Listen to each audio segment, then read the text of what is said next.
ನಮಸ್ಕಾರ ವೀಕ್ಷಕರೇ, ನಿಮಗೆ ಮತ್ತೊಮ್ಮೆ ನಮ್ಮ ಚಾನಲ್ಗೆ ಸ್ವಾಗತ. ಇವತ್ತು ನಾನು ಮಾಡ್ತಾ ಇರೋದು ಪದಾರ್ಥ ಕೇಸರಿ ಭಾತ್. ನಾನು ಕೇಸರಿ ಭಾತು ಸಿಂಪಲ್ಲಾಗಿ ಮಾಡ್ತೀನಿ. ಇದಕ್ಕೆ ನಾನು ಫುಡ್ ಕಲರ್ ಹಾಕಲ್ಲ.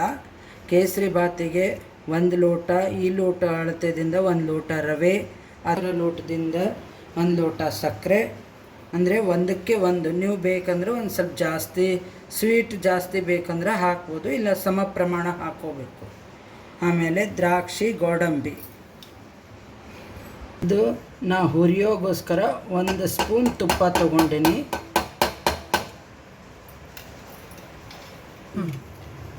ನಾನು 2 ಸ್ಪೂನ್ ತುಪ್ಪ ದ್ರಾಕ್ಷಿ ಗೋಡಂಬಿ ಹುರ್ಕೊಳ್ಳಿಕ್ಕೆ ಹಾಕ್ತಾಯಿದ್ದೀನಿ. ನೋಡಿ, ತುಪ್ಪ ಕರಗಿದೆ. ಅದಕ್ಕೆ ಇದು ಒಂದು 4 ಲವಂಗ ಫ್ಲೇವರ್ಗೋಸ್ಕರ, ಆಮೇಲೆ ದ್ರಾಕ್ಷಿ, ಆಮೇಲೆ ಗೋಡಂಬಿ. ಇದನ್ನು ತುಪ್ಪದಾಗ ಚೆನ್ನಾಗಿ ಸ್ವಲ್ಪ ಕಂದು ಬಣ್ಣ ಬರೋವರೆಗೂ ಹುರಿಬೇಕು.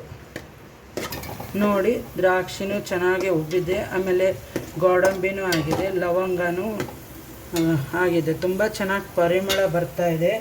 ಇದಕ್ಕೆ ಇವಾಗ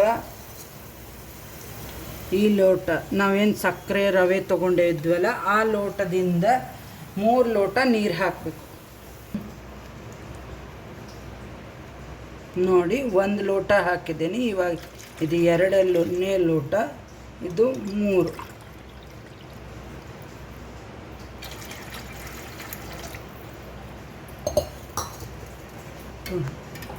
ಇದು ನಾನು ಸಕ್ಕರೆ ಹಾಕ್ತಾ ಇದ್ದೀನಿ.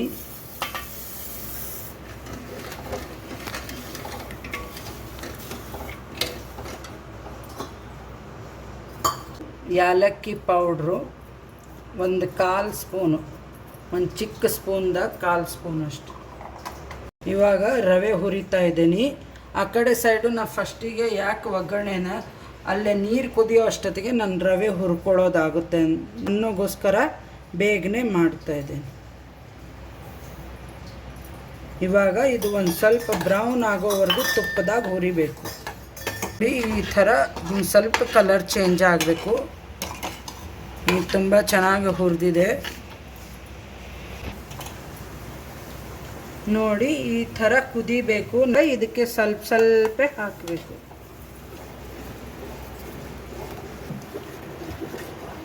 ನೋಡಿ, ಒಂದು ಸ್ವಲ್ಪ ಗಂಟಾಗಿಲ್ಲ. ಈ ಥರ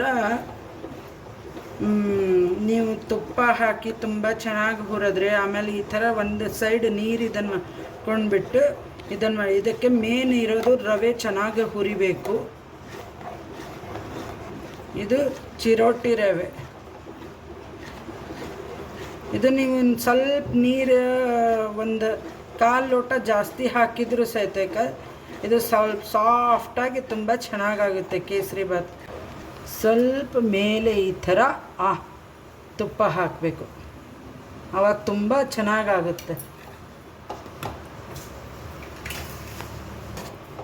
ನೋಡಿ, ಈ ಥರ ಕೇಸರಿ ಭಾತ್ ಯಾವಾಗಲೂ ಈ ಥರ ಸೌಟಲ್ಲಿ ಇದನ್ನು ಆದ ತಕ್ಷಣ ಹಿಂಗೆ ಜಾರು ಬಿದ್ದು ಬಿಡಬೇಕು.